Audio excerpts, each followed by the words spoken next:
A murdering fiend called Jack the Ripper had killed 4 women.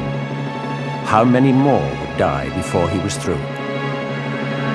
It escalates. It constantly escalates. And we see this more clearly probably in the Ripper case than in anything else.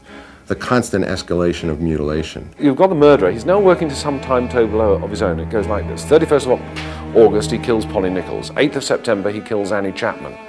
30th of September is the double event. He kills Stride and Eddowes. 8th of October, nothing happens. 30th of October, nothing happens.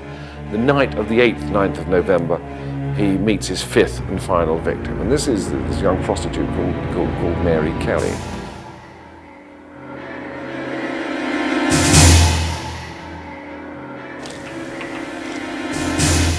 On the night of the 8th, 9th of November, it's raining, she's out on the street, she's looking for customers. She picks one up around about midnight, takes him back to her room, and one of the other prostitutes sees her drawing the curtains of her room, and as she did so, Kelly is singing a musical song. It was only a violet I plucked from my mother's grave.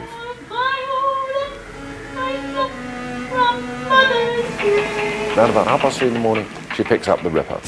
Some people living in Miller's Court hear a faint cry of murder. It's almost certain that it was at that point that the Ripper, lying on the bed beside Mary Kelly, throws the sheet over her head and makes his first thrust through the sheet with a knife. He has several hours to work over.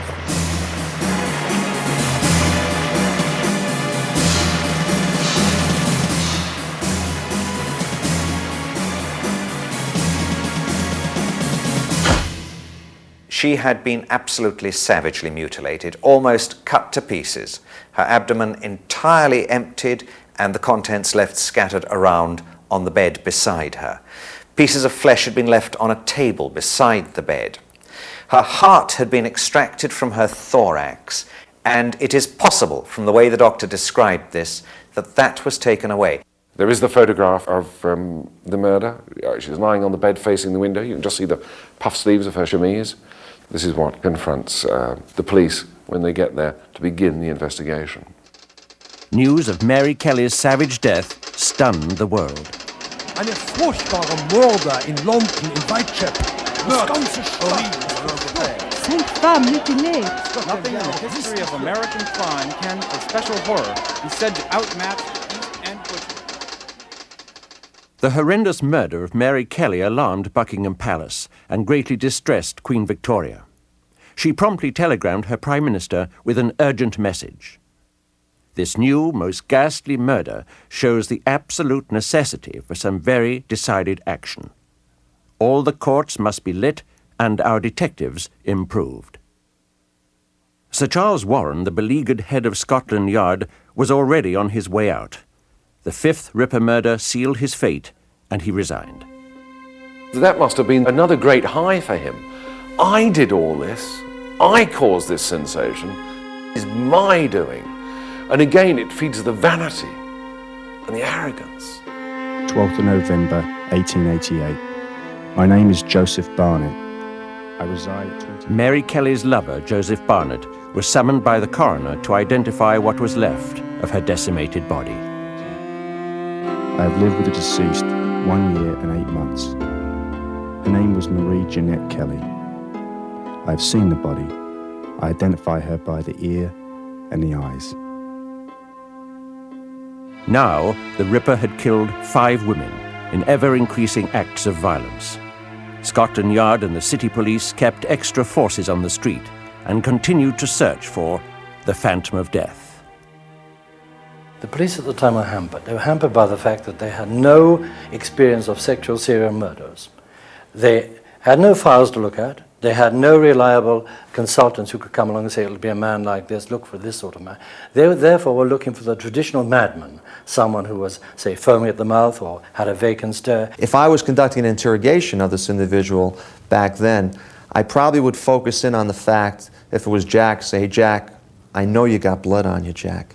I know you got blood on you. It's not a question of whether or not you did it or not. I know you did it, but I know you got blood on you. I think you can say Jack the Ripper was cunning rather than clever. Clever he may have been, we just don't know.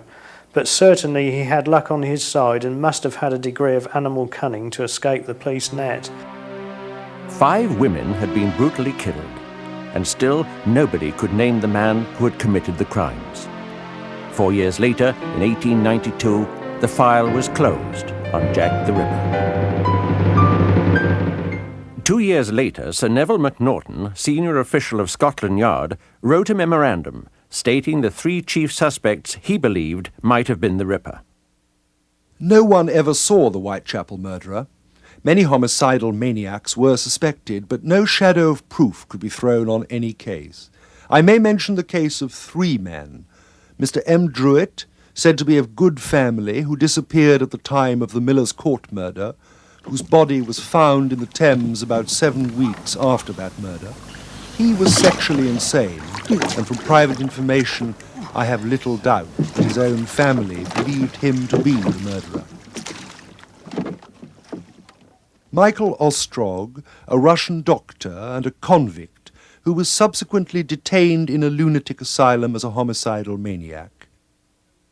Kuzminski, a Polish Jew and resident of Whitechapel. He had a great hatred of women, especially of the prostitute class. He was removed to a lunatic asylum in March of 1889.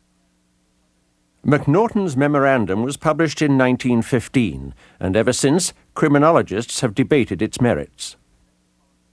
Chief Anderson of the Metropolitan Police wrote that the Ripper had been positively identified. He was a local Jewish man, picked up after the final murder and put into an insane asylum. He could not be named or tried because he had gone insane and was unable to defend himself. When you search the asylum records looking for an immigrant patient from Whitechapel who fits, there is only one who fits with the timing of the end of the murders, and that is a man called David Cohen, 23 years old, who was taken by the Metropolitan Police because he had had a fit of raving mania and they picked him up on the streets. He was taken by the police 4 weeks after the last murder. It looks as though David Cohen was the man they believed was Jack the Ripper. While 19th century police believed that a serial killer was a homicidal maniac, this view would be expanded in the 20th century, when 70 more suspects would be named as Jack the Ripper.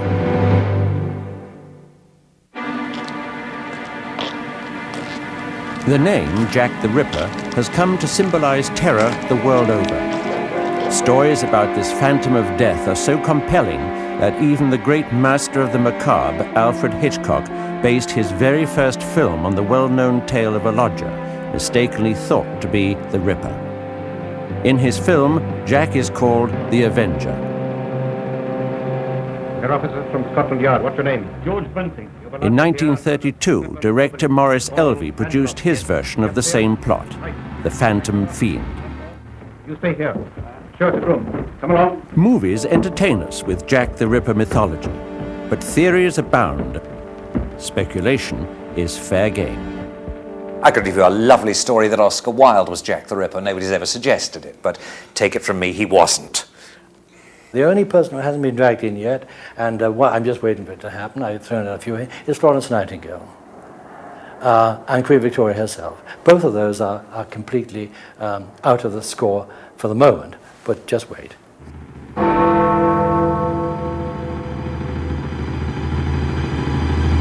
Cream has been put forward as a suspect for Jack the Ripper, although he was in prison in Illinois in the USA at the time of the Ripper murders, which I think writes him off conclusively.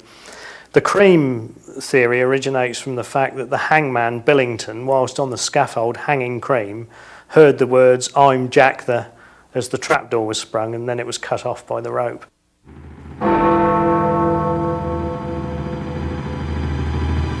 Sir Arthur Conan Doyle, creator of Sherlock Holmes, speculated on a Jill the Ripper. If a man was in disguise as a midwife, he could move about the streets with blood-stained clothes, undetected.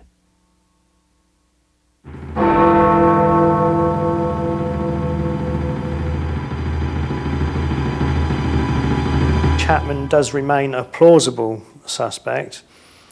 He was, of course, a different sort of killer when apprehended at the turn of the century. He was poisoning wives. Now, this is a far cry from a lust killer murdering prostitutes.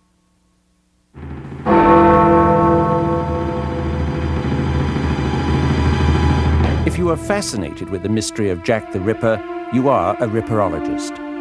Using modern FBI profile techniques is one tool this historian used to focus on self-proclaimed Dr. Rosalind Donston as a very plausible Ripper.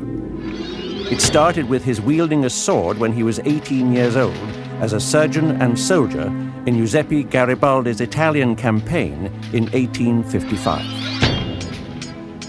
And bit by bit, over a long period, as I managed to find out about his service with Garibaldi, I managed to find out his medical experience, I managed to find out his association with prostitutes, I managed to find that 5 people independently at a later date were pointing to him as the Ripper, or potentially the Ripper. Most important of all, in 1896, W.T. Stead, the former editor of the Pall Mall Gazette that Donston used to write for, actually in print in his magazine Borderland said that for a whole year I believed him to be the veritable Jack the Ripper. Donston was in the perfect location to perpetrate the murders. He placed himself as a patient in the London hospital, located a few blocks from Bucks Row, scene of the first murder. His actual capacity to become a serial killer died, of course, with his failure in health. He was no longer, after 1889, capable of another cycle of murders. The theories that intrigue people the most involve the Royal House of Windsor. It is a shocking thought that a member of the monarchy, the head of a great nation, could actually be involved in the crimes of Jack the Ripper.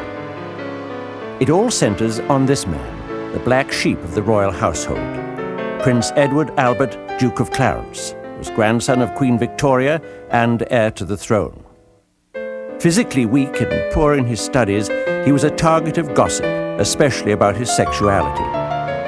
He died in 1892 of influenza or syphilis. The stories vary.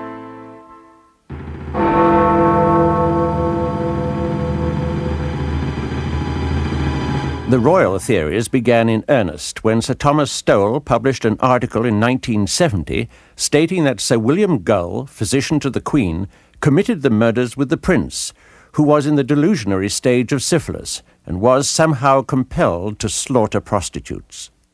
And in that way, leaps and bounds, almost like a fantasy game, the Duke of Clarence was dragged in for the first time.